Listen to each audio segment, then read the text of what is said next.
Okay, we are going to meditate.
Now bring your palms together close to your heart.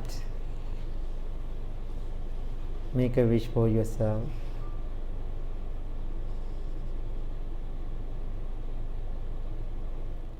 May peace be with you. May you be well. May you be happy. May you be peaceful. Choose loving kindness. Thank you very much. Please open your eyes.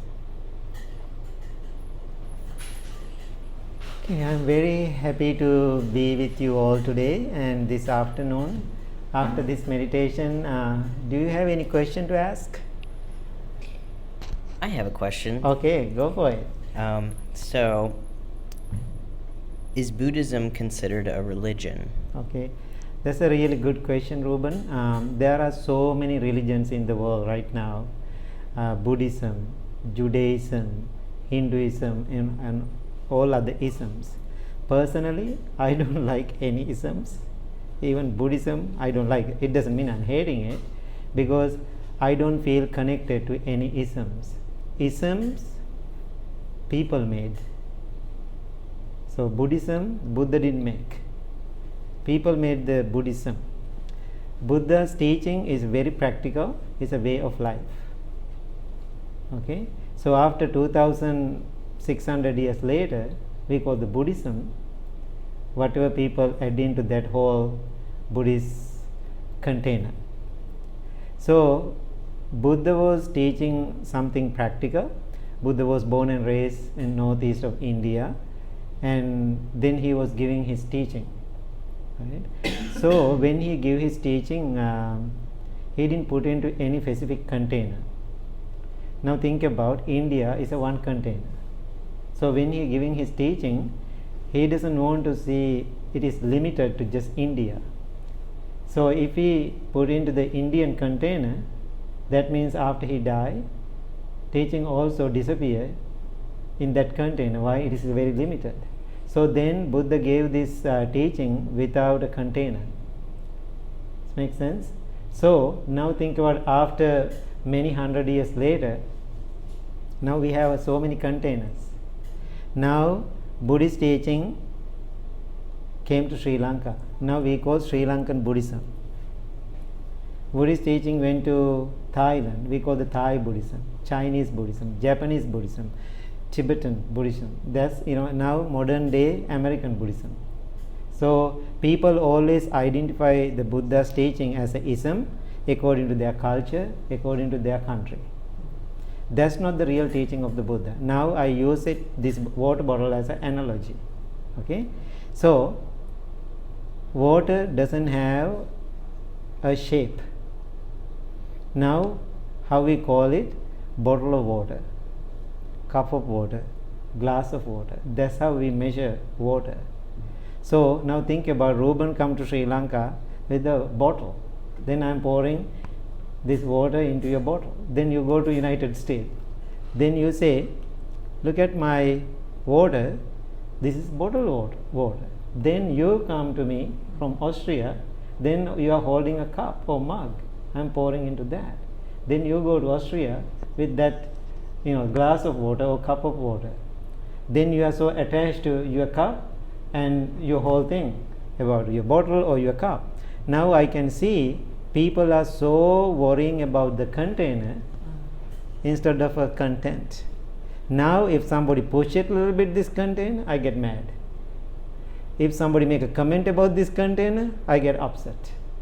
Now people are so worrying about the container, not the content. So therefore, Buddhist teaching is not a religion at all. If you have a religion, please practice that if you feel comfortable. But same time, you can follow Buddha's teaching. So therefore, nothing to do with the religion. And also, I understand when I'm looking at all the religions in the world, I call the fear-based religions. People follow the religions is a one quality, always fear. If I don't do this, this may happen to me. So therefore lots of fear, lots of guilt. So Buddha's teaching is not fear-based, it is a mindfulness-based. That is the difference. So therefore, I am asking you all, respect to your religion if you have one, if you believe in one. Nothing wrong with that. But same time, you can practice mindfulness, the teaching of the Buddha. And that's why in a traditional Buddhist background, we don't have conversion, converting people to become a Buddhist. We don't have such thing. So therefore, it is not a religion at all. So always religions say, come and believe. But Buddha said, come and see. Which one you like? Come and see or come and believe? So it's totally up to you. Is it enough, that answer? Yeah, that was a great answer. Okay, thank you. Okay. I do have a follow-up question. Okay. So you talked a little bit about, religion is fear-based, Mm-hmm. and so I see that as maybe hindering someone or hurting them. Mm-hmm. So can you speak a little more to how religion can help? Or So religions will help if people are open-minded. If you have a belief system, people are really attaching to those belief systems. So therefore, religions are very sensitive. Even it is truthful what you are going to say about religion, be careful not to say it. First we have to understand this is a good place to say it, good person to say it, good society to say it.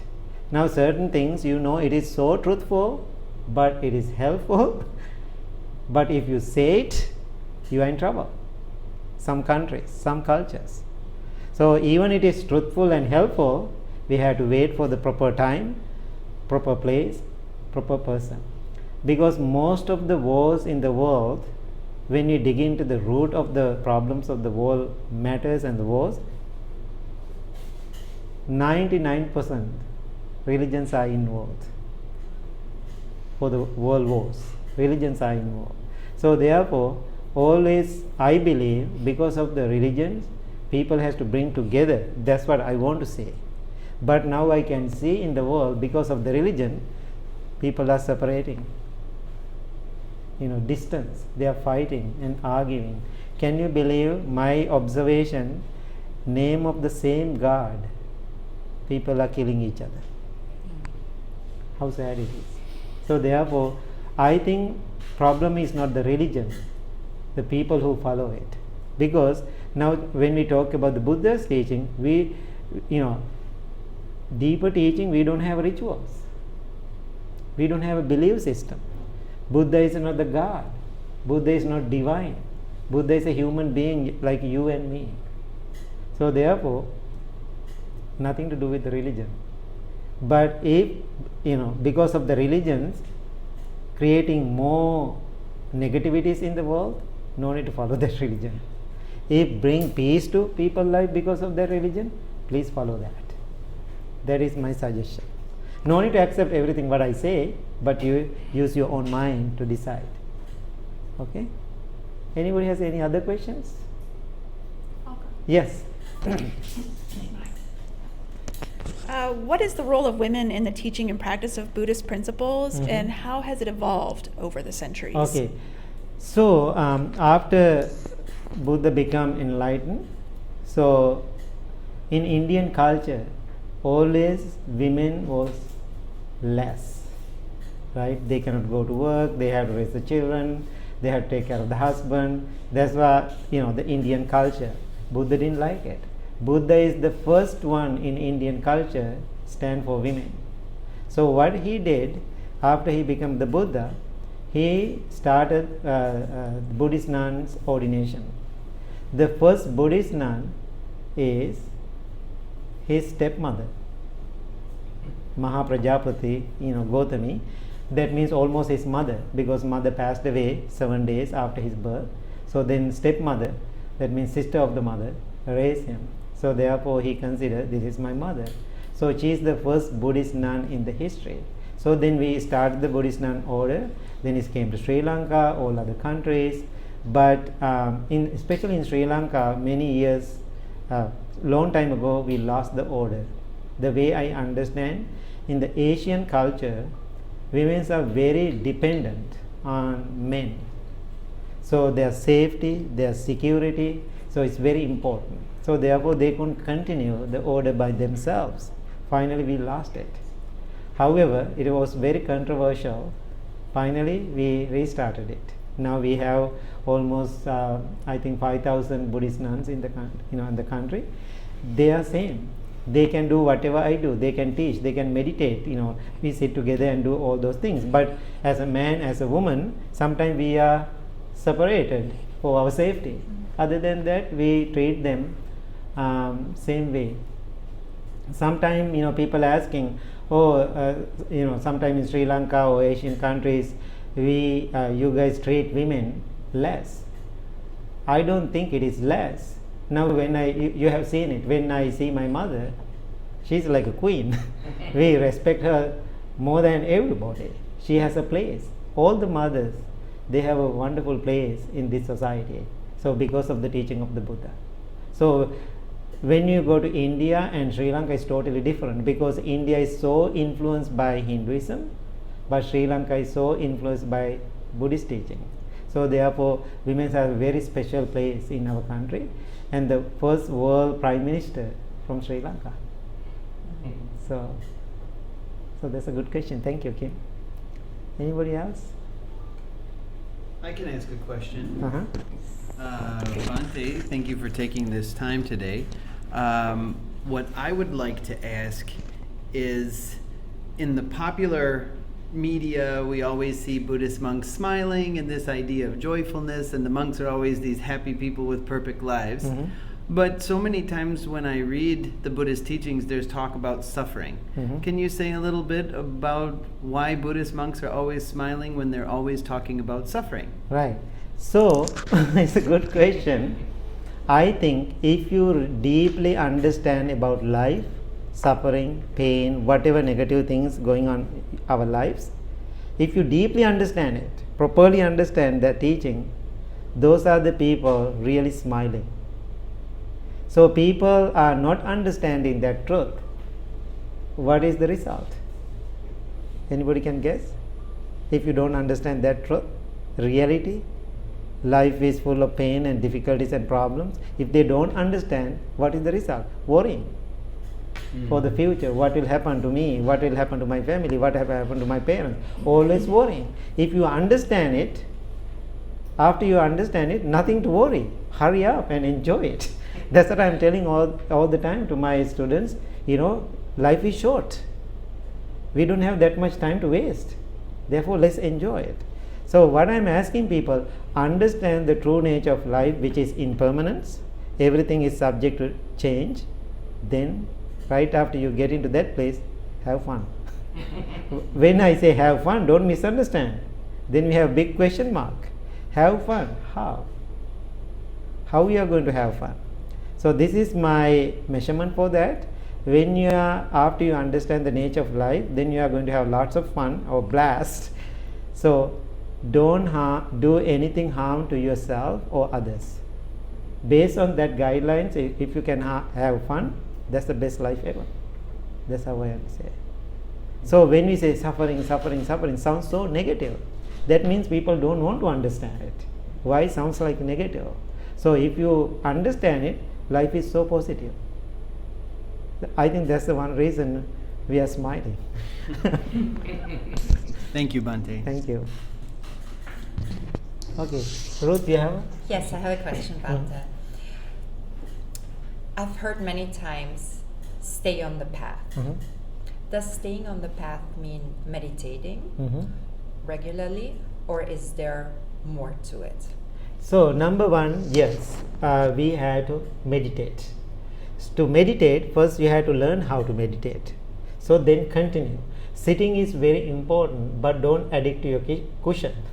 If you are addicted to your cushion, you are not meditating. So why we have to sit? To pause and stop everything and calm down, focus on your breath, and after you calm down yourself, you can see everything clearly inside you. So after you get that training, I call the training more than practice, after you get that training, then you have to go to work, then you have to run your family, then you have to run your business. In that situation, how you are going to handle? So then you can see your meditation is working in the society with other matters, or you are just addicted to your cushion.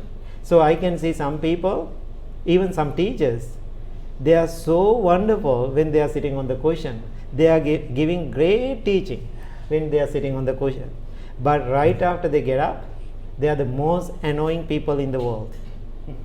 I am telling you the truth. I have seen that.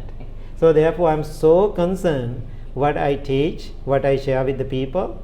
I am always try to make sure, do I practice that? If I don't practice that, I will say, this is the knowledge traditionally is passed into me. I am sharing the knowledge with you, but I don't have experiences. So when I say something, I practice it. I think during this trip you experience that. I always said, I practice it, I learn it, I benefited from that. Now I am telling you, you can do it too. So the different way I can present it to people. Wonderful. Yeah. Thank you. Yeah. Another good question. I think Kelly has one. I do have one. So we've learned a lot of things, a lot of tools, a lot of ways to consider that spiritual journey. Mm-hmm. But what are the core, like 2 or 3 things that every single day we want to focus on and build on? Okay. 2 things I can recommend to you, Kelly. Number 1, practice loving kindness. That is the base of your meditation. That is the foundation to build your spiritual home. Without loving kindness, no practice at all. That's it. So when you talk about the loving kindness, is a big explanation, but let's make it simple. Loving kindness to yourself. Through my own experience, I used to be an angry little monk when I was young. Right? I have a really negative history about that. So now think about, after I experience it, my anger doesn't serve me or doesn't help the world. So then little by little, I try to go inward, try to figure it out, what is the cause of my anger. So then I turn into loving kindness. Now people call me Bhante Sujatha, the loving kindness monk. So now think about being angry monk turn into a loving kindness monk is a big transformation, right? So therefore, number 1 in your spiritual journey, how to love yourself no matter what. So according to the Buddha's teaching, you are the world. What we see the world outside, that's what we created using our senses. Now look at this building. This building happened in somebody's mind as a thought. So now we see as a physical body, whatever happened in somebody's mind, this is the creation now. So that means, who is the world? Where is the world? Inside you. So that means when you are practicing loving kindness, that means truly you are taking care of your physical body, you are taking care of your mind. Right after you get into that, you have more awareness coming to your life. That means you are practicing mindfulness. So that means you are really focusing and observing your 6 senses. When you see things, when you hear things, when you taste things, you don't become a slave to your senses. You become a master. After that, you are mastering your mind. So those are the two qualities I can recommend to you. Thanks, Bhante. Yeah, welcome. I am interested in learning more about the precepts ceremony. Okay. Can you talk about that, please? So, in the Buddhist teaching, now when we talk about the precepts, I can see, now think about other religions, what they have, 10 commandments. So, I can see those are kind of precepts too. So, in the Buddhist teaching, we are not following those precepts based on fear, right? We follow those precepts based on mindfulness. So even now I learn more about the language, about English, I don't like the word precepts. It is so religious, I feel. So that's why in the Buddhist teaching, when we talk about the precepts, we talk about the mindfulness, qualities for practice mindfulness, right? So 5 basic precepts in the Buddhist teaching for lay people, monks too. So monks and nuns, they have more, but lay people, they have 5 basic mindfulness guidelines. First one, no killing. Second one, no stealing. The third one, no sexual misconduct. Okay? Therefore, please understand, you can go that direction as a human being, but no misconduct. If you are committed to a relationship, you have to follow that guidelines. So otherwise we cannot behave like an animal, right? So there's no sexual misconduct. Next one is no lies. Be honest, right? Be truthful. The last one, no intoxication. No intoxication. So whatever things you are taking to your body, when you are practicing loving kindness, you are so careful not to do anything harmful to your physical body. So a very common question people are asking in America, they are very interested to take in those 5 guidelines in the Buddhist path. Very common question they are asking, after I take the precept, Bhante, is it okay to have a glass of wine? Why? It's a part of your culture. Even churches, they use wine. So people always thinking, I will say no. So this is my answer when people ask, Bhante, is okay after taking my precepts, have a glass of wine? I said, sure, why not? Then people, that's good, I'm happy, right, to hear that. But I'm always asking, after having 1 glass of wine, can you stop? Most of the time answer is no. So that is the issue. Wine is not the issue. You don't know the limits. Same thing with the sugar, sweet. So addiction. So therefore, moderation. Everything is moderation. Right? Food can be like that too. Sure. Anything, even phone, television, everything. So that's a moderation. Thank you. Anything else? I think everybody has some good, wonderful questions. So thank you so much. I think this is our last day of our practice. I'm so grateful to you all. You spent 14 days with me and Michael and our team. I think this is the best group ever. Why I say the best group ever? You are the people really receive the teaching. I think in the last 20 years doing this journey with people from United States, I didn't talk this much in the van my whole life. I think, Charita was asking me, oh Bhante, how many hours you talk today? Right? Because I'm so used to it anyway.